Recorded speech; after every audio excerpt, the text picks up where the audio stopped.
মিয়াক দিগদাৰ দিয়া কথা আছিল নে খেদাৰ কথা আছিল মুখ্যমন্ত্ৰী মহোদয়? আপুনি কি কৰিছে?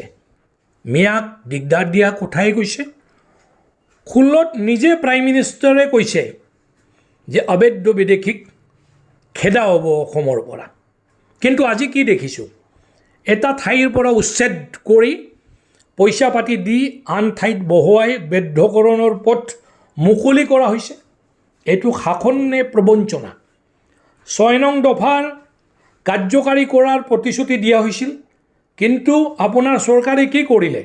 কমিটি গঠন, ৰিপৰ্ট সাজি ফাইলত বন্দী, আইন নাই, সাংবিধানিক সুৰক্ষা নাই। এইটো অসমীয়াৰ লগত কৰা খোলা বিশ্বাসঘাত নহয়নে? অসমীয়াৰ ভূমি আৰু ৰাজনৈতিক অধিকাৰ সুৰক্ষিত কৰাৰ কথা আছিলে, কিন্তু আজি কোৱা হৈছে খালী মাটি নাই। প্ৰশ্ন কৰোঁ, যদি মাটি নাই তেন্তে আদানী, আম্বানী, ৰামদেৱৰ মাটি ক'ৰ পৰা পালে? কেনেকৈ পালে? অসমীয়াৰ বাবে মাটি নাই, কৰ্পৰেটৰ বাবে হাজাৰ হাজাৰ বিঘা মাটি আছে। এইটো কিহৰ উন্নয়ন?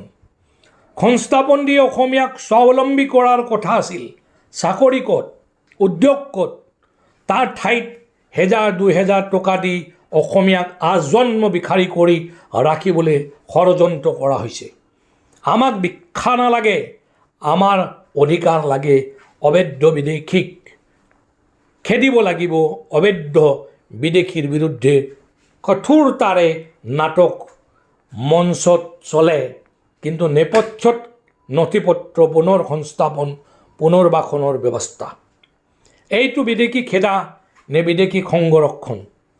বন্ধুসকল, ভাষা, সংস্কৃতি, ভূমি, জনসংখ্যাগত সুৰক্ষা, এই চাৰিওটা স্তম্ভ আজি বিপন্ন। প্ৰশ্ন কৰিলেহে UAPA গ্ৰেপ্তাৰ, দমন, এইটোৱে গণতন্ত্ৰ নে ভয়ৰ শাসন? আমি স্পষ্টকৈ ক'ব বিচাৰোঁ, অসম চুক্তিৰ বিশ্বাসঘাত মানি লোৱা নহ'ব। 6 নং দফা কাৰ্যকাৰী নোহোৱালৈকে আমি থামিমনে? নাই। অসমীয়াৰ ভূমি অধিকাৰ সুৰক্ষিত নোহোৱালৈকে আমি থমিমনে? নাই। এইটোহে আমাৰ শেষ সতৰ্কবাণী। অসমক কৰ্পৰেট কলনী বা ভোট বেংকত ৰূপান্তৰণ কৰিবলৈ দিয়া নহ'ব। অসমীয়াই ভিক্ষাৰী নহয়, স্বাভিমানী জাতি। ভিক্ষা নহয়, স্বাভিমান বিচাৰে।